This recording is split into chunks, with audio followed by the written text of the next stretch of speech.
Hello, and welcome to an overview of Chapter 6. This is paid search marketing in the Digital Marketing Essentials textbook.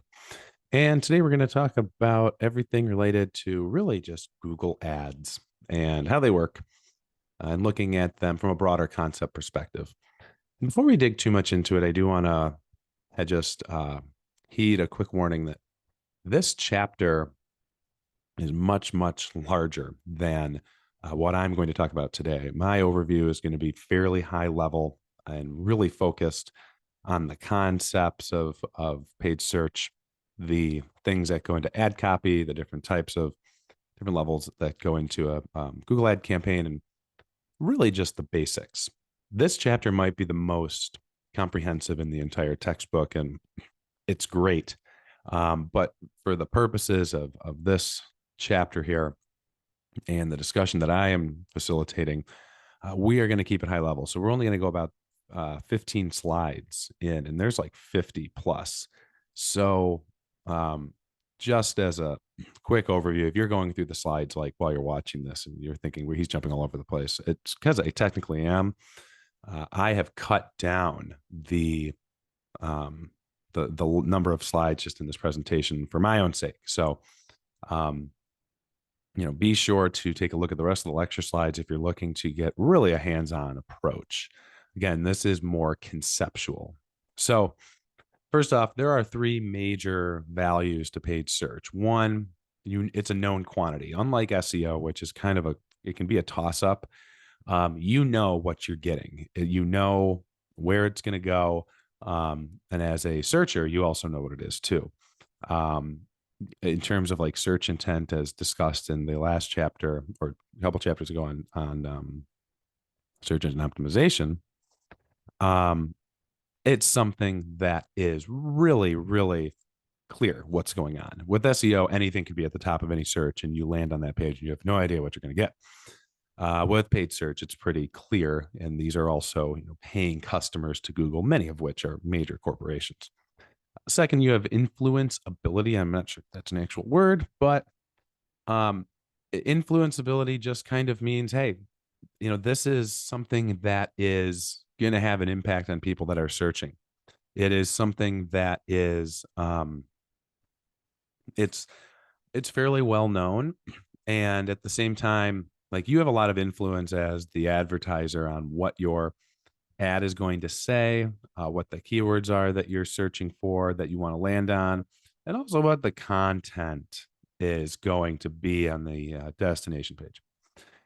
Then finally, we have competition. There's always going to be competition for these keywords. This is both a value and a challenge, I would say.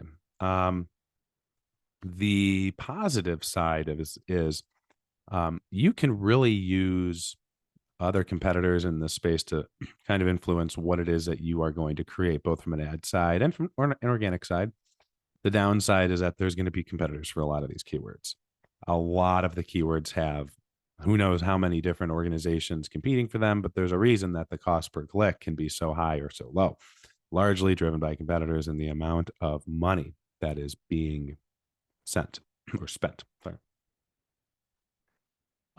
So let's start with an example here. This is an ad. Right? I think most people know this. It says ad right here. There's a lot of different elements that go into this here. Now, there's a lot of different pieces here. We're going to quickly discuss them. First off, when you are looking at ad copy, let's say the search term is Galaxy tablet, and this is the ad that you're looking for. Galaxy is a brand, tablet is the medium, the product.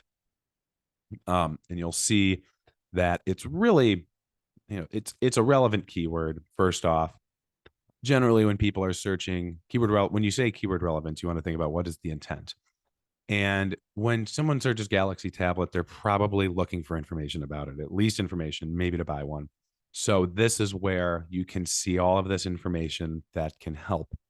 One, there's the sale piece, the number of the dollar value. There is the piece that can help you. It says help me choose. You can click on that, or you can do a comparison. And I'm sure Microsoft did go through a lot of market analysis to see, okay, what is it that people are actually looking for when they search Galaxy tablet? What is the information flow? What's the information search going to consist of? Galaxy tablets are fairly expensive. So it's not going to be a it's not going to be purchased in a microsecond, what we call microsecond buyers, which is popular in the content marketing uh, arena. And they're not really, they can be impulse buys, but usually you're going to go and at least compare a couple devices. Secondly, you have a enticing and unique value proposition, the UVP. This is a really important piece here. You need to make sure that your ad is unique. And what is it that makes your product or your service or your site unique and stand out, not just among the other ads, but amongst all the other placements? For here, generally, it's going to be in the text here, this little piece here, right? Perfect for all your daily tasks, laptop level performance, tablet portability. There's the sizes, the display, battery life, how light it is. Like there's a lot of stuff packed in here. Then finally, you have the CTA, the call to action. You need to make sure that you have a call to action in your ad. And here, I think it's pretty clear. Generally, I mean, you have these two, which are obvious. Find your perfect surface today, choose up to 4 devices. Up here, it's clear that they're trying to get you to buy something, and which is fine. It's not with a lot of marketing today. You don't want to be super obvious with that you're trying to sell something. On the flip side, with ads, you want to be upfront. You're spending money to get in this position. You want people who click through to actually want to buy something. You don't want people wasting the money of your cost per click to land on your site just to leave. It's going to happen, of course, but usually you're going to want to be really obvious with trying to get as many people to your site as possible that are actually interested in converting, and in this case, making a purchase. That is why it says starting at $3.99. It's clear. Like that to me is the call to action. And then there's ad extensions. These are more common now than they were a couple of years ago. Ad extensions include ratings, which are right here, all the reviews. And then you have these other options, which is really the help me choose and the compare surface devices. Those are extensions where those are different elements of the ad. Now, your optimal rank is going to obviously be at the top. If you think about paid search like you do organic search, you want to be up as high as possible. And at the same time, there's going to be a pretty major shift in the cost per click depending on your positions. But if you think about it, if your click-through rate at the top is 20%, all right, 20% of all searchers for a social media marketing agency click here, and it's worth $10. Down here, it's only 7%, and it's worth $4. You could play the specifics game. You're like, oh, I really want that second or third position. That's actually better. That's not usually how people operate. They just always want to be at the top, whether or not they have a maximum that they'll be willing to bid and willing to spend per click. But generally, people aren't trying to game the system so that they can get that really optimal spot. Like, sure, I mean, these are pretty similar. Half the cost, half the click-through rate, but generally people aren't looking at those numbers super clear because also those numbers differ based on the competition, the volume, and really what the keyword is. Now, today we have a lot of responsive search ads, and this is what the Google ad platform generally looks like. And there are a bunch of different options. What you usually do is that they're going to give you some optimal headlines, some optimal keywords, and then they're going to give you all these different sections. These are all the different headlines that can go in fast and free shipping. Like you look at these 5 here, there's all these different combinations that can work. What they will do is Google will deliver these in various orders, and they will try to help you get an optimal output by then pushing more of them that, the combinations that have the lowest cost per click or the highest click-through rate, I should say. And so you see there's all these different ways that you can go about it. I think this is a very clever element, but at the same time, if you go this route, you don't have a ton of control over what's first and what's second and what's third. So, generally discounted prices, fast and free shipping wouldn't go first, right? But at the same time, that might be something that people click on the most. You might think, oh no, people don't want to read that first if they're searching, Tiffany floor lamps. But at the same time, maybe they are. Maybe they are not just looking to buy something, but they're looking for the logistical pieces that go into that. And so that is something to keep in mind. And this is really all I'm going to get into in terms of the walkthrough of Google Ads. That's really not what this video is for. But it is something I did want to mention in that On one side, you can have an ad set up like the Microsoft example for the Galaxy tablet, where you are very intentional and you are very specific in what goes where. On the other side, I personally actually would rather go this route, where I can deliver a bunch of key messages. These are all unique value propositions. It's a Tiffany style butterfly lamp, unique chic decor, fast and free shipping, discounted prices, excellent customer service. Obviously, a lot of companies are going to try to promote that same stuff, but you can put that as your unique value proposition. See what placement works the best. That's how it ends up being responsive. Now, those are paid search ads. There are other elements. There's other types of ads, and we're going to quickly look at them. One, we have shopping ads. I'm sure you've seen these before. You may not even know that these were ads, but look at ads up here. These are all ads. And you do this by creating an account in a merchant center where you can connect your inventory and upload images and set pricing based on wherever you're located. There's a way to connect it to an Amazon store. There's a way to connect it to your store on your website. You're not going to ever sell directly through Google. At least that's not a thing right now. But you can easily connect it back to your e-commerce platform, and Google will help drive traffic there. Now, it's really hard to get in and up at the top for something like running shoes because that's searched all the time. I buy a new pair of running shoes every year, and I mean, I know what I'm looking for, but when people are looking for them, if you're going to try to enter the running shoe market, you're going to be stuck with a lot of competition, and it's going to be hard to break through the noise of Adidas, Nike, Brooks, Allbirds. Like there's a lot of really challenging types of shoes that you're going to be competing with, but it is available. And you'll see that these major footwear companies, they're spending a lot of money on a weekly basis just to get as much traffic to their stores as possible. Local search ads might be better for you if you're a small business and you're local to an area, depending on what it is that you're promoting and what you have to sell. These are the local search ads. So if you're looking for something dessert near me, there's some ads here. You can see an ad for Sub-Zero nitrogen ice cream. That's a franchise, but at the same time, they have an ad here and they're going to try and push it. And it's one of these here, but it pops up first now when you search it. So it's pretty interesting to me just to see, there's an ad here as well, how the local search ads work as well. And personally, I think this is one of the better buys when it comes to paid search, but it's just my opinion and based on what I've experienced. Here's just another example. And then there's call ads. These are ads that are focused on trying to get people to call you. On one hand, this is interesting because it puts the phone number front and center. On the other hand, it can be challenging because Google will try to they'll try to charge you based on the phone call by chance. That's a conversion. And if people are on their phones, they just click on the number and it calls them. Great. That's most of the time. But there are going to be instances where people see the phone number on their computer screen, then they dial it on their phone. And that happens more times than you might think.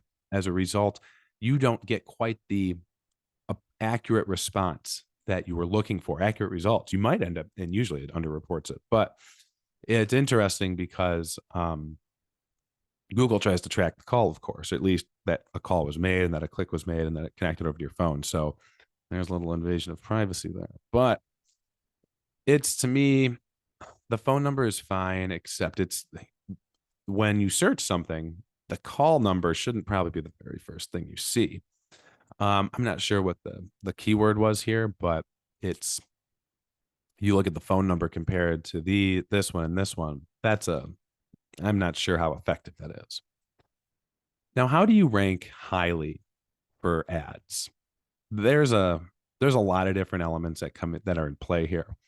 And it all comes down to ad rank. Your ad rank compared to all of your competitors for a given keyword. Now, what goes into ad rank? Ad rank is broken down into the ad itself and how much you're willing to bid. Bidding is done on a cost per click basis. If you decide to bid, hey, I'm going to bid $5 for this keyword, and then Nike over there is going to bid $10 for a keyword, you're going to, no matter how good your quality score is, you're probably not going to beat them. Now, the convenient thing is that bid amount can often be, if you're not super, super, super tight on budget, bidding can be automated where you can tell Google, hey, just put me at the top, do whatever's necessary. Obviously, if money is no object for you, bidding is handled. You're done. Assuming that you have some sort of budget, what I like to do is let Google optimize my bidding for me and then come back and review it after a couple of days and just see how it's doing. And then I will manually adjust it and see what the average cost per click has been. Am I spending too much? Am I not spending enough? Am I not getting any clicks? Because for me, I can do the keyword research and I can see how much these they're worth. But that doesn't mean that that's not going to fluctuate over time. You can't just set it and forget it. That is not something that paid search is good with. This is something you need to be looking at on a consistent basis. You never know when another competitor is going to come in here and jack up the price and push all of the ads down. And so I like to let Google just handle it for me, at least to start, and then I will optimize it myself as we go along. Now, the quality score, which is over here, this is how strong your ad is. There's a couple different pieces that go into it. Google will look at the landing page first off on the website to make sure that it's legit, that there's something to do, that it's consistent with the keyword. And also, it'll look at how much time people spend there, what's the bounce rate, how long are they there. And they like to take the entire experience. If you get 10 clicks to your ad in the same day and it's a bunch of people that click it and then immediately back out after 2 seconds, that's going to hurt your quality score. Now, ad relevance is very similar. That is the actual content of the ad, and Google likes to make sure that what you're promising in your ad matches the keyword. So if you do search Galaxy tablet and then you see Microsoft trying to promote like an Xbox or something, they're going to flag that, they're going to know that, and they're going to push down your quality score. Finally, you have the expected click-through rate. Now, I'm not entirely sure how this gets calculated, but Google has a way of expecting your click-through rate, and then obviously over time, your click-through rate will fill in here. Usually it's pretty low. I mean, if you're doing the Mimic Pro simulation and you're like, wow, my click-through rate's only 0.5%, that's not bad. Anybody that's looking for like a 50% click-through rate is delusional. You're looking at 1 to 3% usually. And generally, eventually click-through rate is going to come in here. Google has a way of coming up with like an estimate. And I'm not sure how. I think part of it is placement. And part of it is those other two pieces. But you do need to take a look at that, because even if your click-through rate is really poor and you're like, oh, it's just because it's so low, they need to rank it higher. That's not usually enough. You do need to, you're going to need to take some other liberties with the ad relevance and the landing page experience to help bump up that expected click-through rate if you're in the first position. Now, here is what a Google ad campaign page looks like. And let's, just remind what the quality score is here. You have all of these different pieces that come into it here. The quality score is usually, you're going to be able to see it right here. Sometimes you can't see it because these aren't being shown, but quality score gets shown generally once you press publish and after it starts going along. You'll see this campaign just started. This has not been going for very long.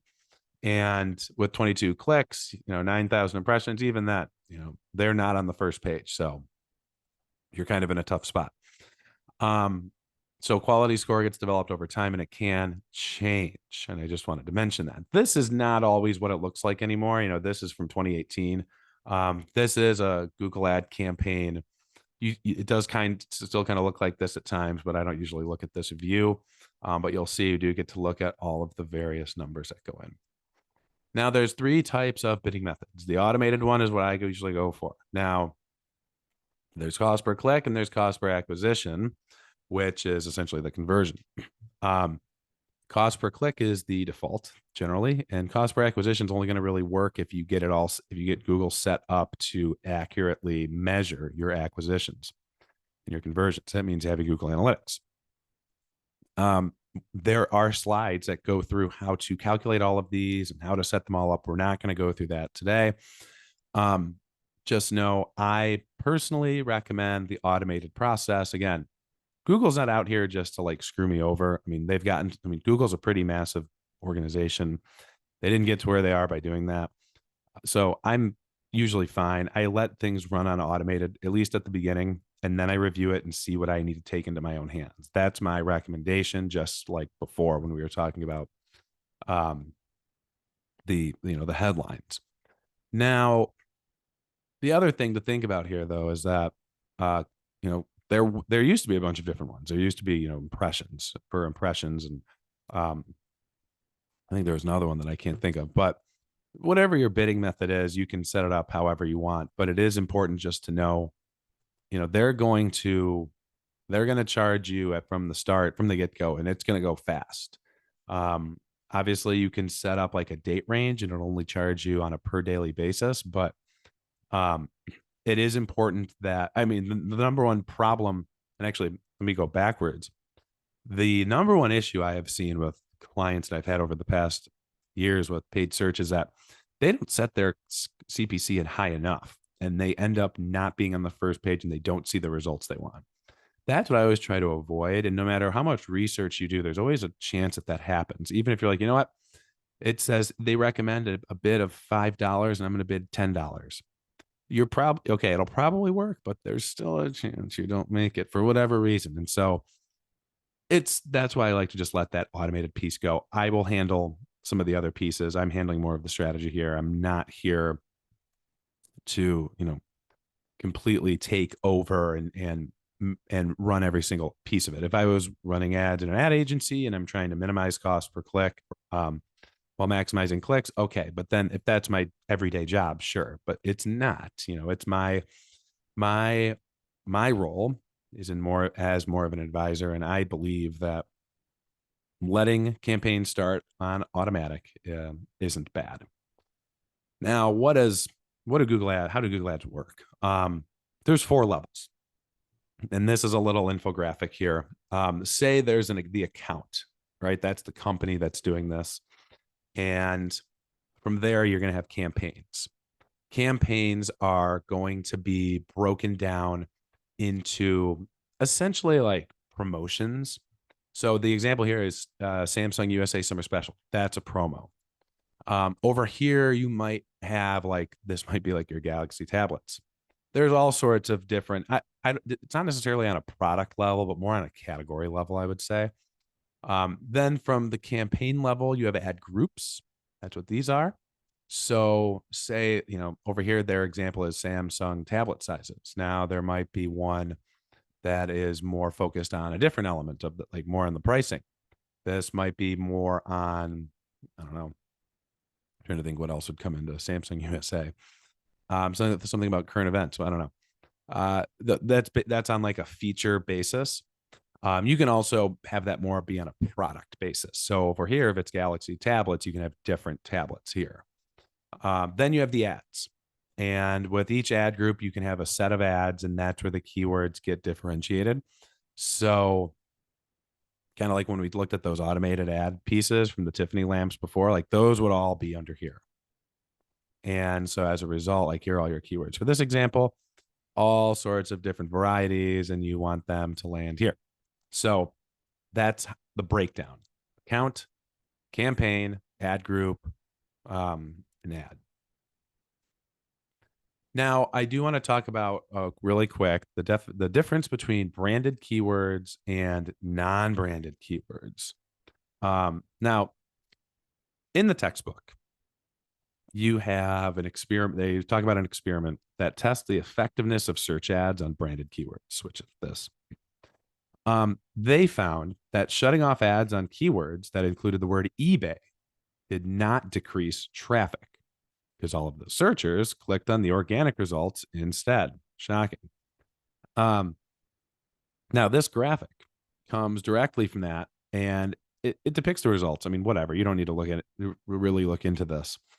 But the really big takeaway here is that, eBay, only by removing these paid search ads for unbranded keywords, eBay lost like 0.5% of their traffic. So they retain 99.5. Like, wow. Now, the thing that this paper did not account for, at least from what I've seen, is that there weren't a ton of competitors out there trying to take traffic away. For me, for what it's worth to me, I think branded keywords are really more of a defense mechanism.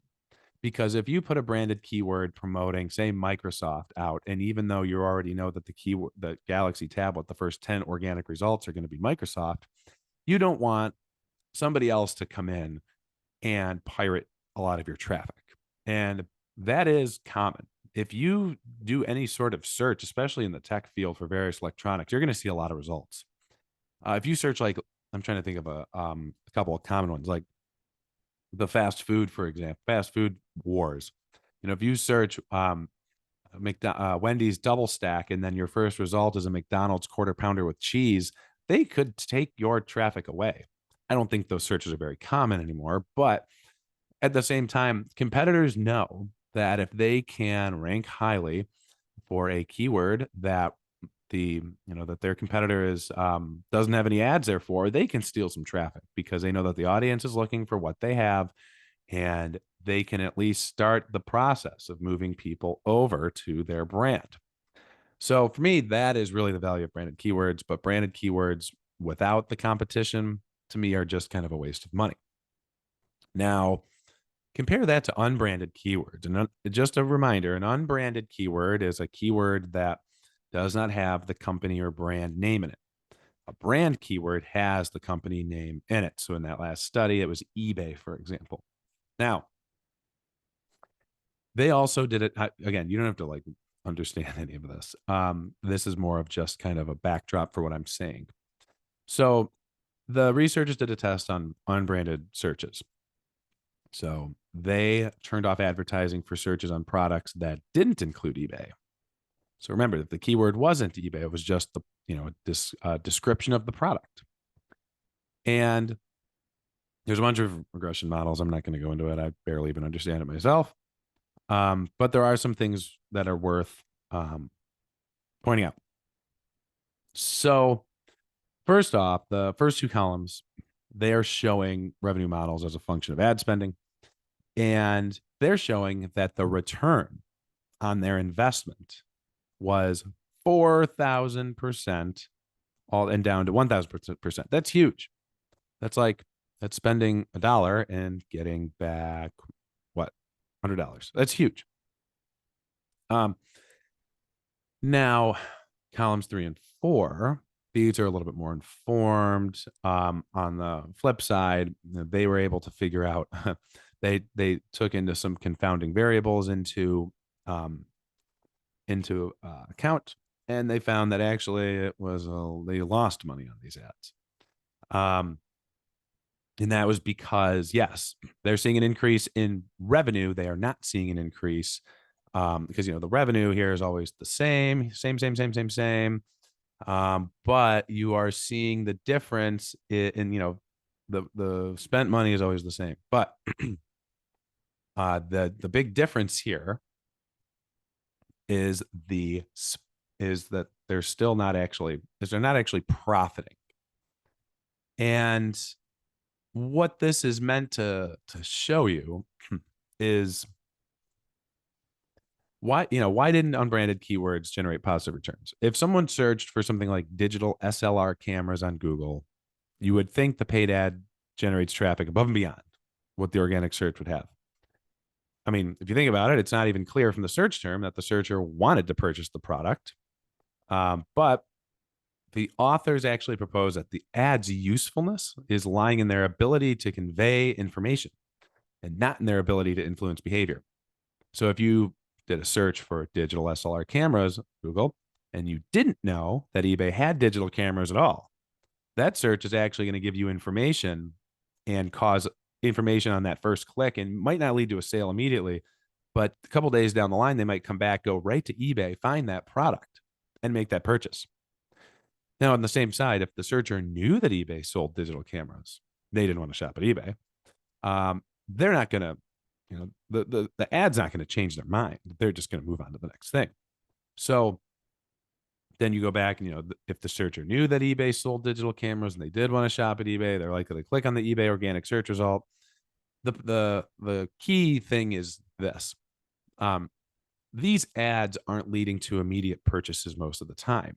In reality, they are informing people that these things exist. You search something like we looked at the shopping ads from earlier, and you saw that there was a running shoe from Allbirds. I didn't know that Allbirds sold a running shoe until I searched that for the first time and saw, wow, these actually exist.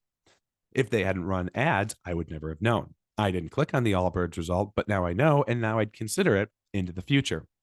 You don't see that being paid off when it comes to the money that is spent and that Google counts as a conversion here for their campaigns. And so, it's more about just trying to get the word out about the brand or the non-brand, about the brand on both of those types of searches. So I am not a proponent of branded searches, with the exception of the competition thing, but they do serve a purpose. And for me, if you only have if you have a small budget, use it on the unbranded side. But the branded keywords are there for a reason, and they are available. And there's a reason that so many businesses still use them to this day. It's not like, I'm sitting here and just like solving the world's problems. These larger companies have a reason for running branded keywords on their own search terms. And that's kind of the end of that convoluted discussion. Now, how do you capture lost conversions? We just talked about what that was. But what happens if people clicked and they didn't like it? They didn't like what I just want to go through what the three things. There's three reasons for that. One, they didn't like what they saw. Two, they weren't going to convert anyway. They weren't going to do it from the beginning. They just kind of clicked through because they were interested in what they saw. And two, they weren't ready to convert, but they might come back in the future. So they could be a purchase, but down the line, you might have lost them. If we go back to the eBay thing, here's some hypothetical results. These are really high numbers. This is a branded keyword example, really high click-through rate, tons of cost. Look at that average position, like 1.2. They're always at the top, but yet a ton of conversions. All right, not bad. The numbers look good. And I just wanted to show this as an example. I grabbed this from way down in the presentation and brought it back because I do want to show you, we just saw the lamp example on screenshot, but then here's what a really good winner looks like here. Lots of clicks, lots of impressions, lots of click-through rates. Just to show that. This is what they call spillover, which is generic to brand, which talks more about an unbranded keyword, and then you end up on a branded keyword. I'm not going to really go too far into this, but just so this is an unbranded keyword, much higher cost per click, much more expensive. And then finally, I do want to quickly mention a couple of, did I go too far? I might have gone too far. One, I just want to mention what generic to direct spillover is. Whoops. And there's just this one point. There are 3,186 traffic producing keywords to an automotive website. 599 of them produce later increases in direct traffic, which tells me that the automotive website in question here, it's not actually getting that much traffic from paid search. But people are learning about the brand. It is a brand awareness ploy that is providing returns down the road. And that is generic to direct spillover. Now, that'll do it for the slides today. This was the chapter on paid search. And for any questions, as always, please feel free to reach out. And if you are moving on to the Mimic Pro simulation, I'll have a video on that separately. So if you came here for that, not what you found, hopefully you did learn a little bit of something from these other paid search elements. But yeah, you can look for that piece another time soon.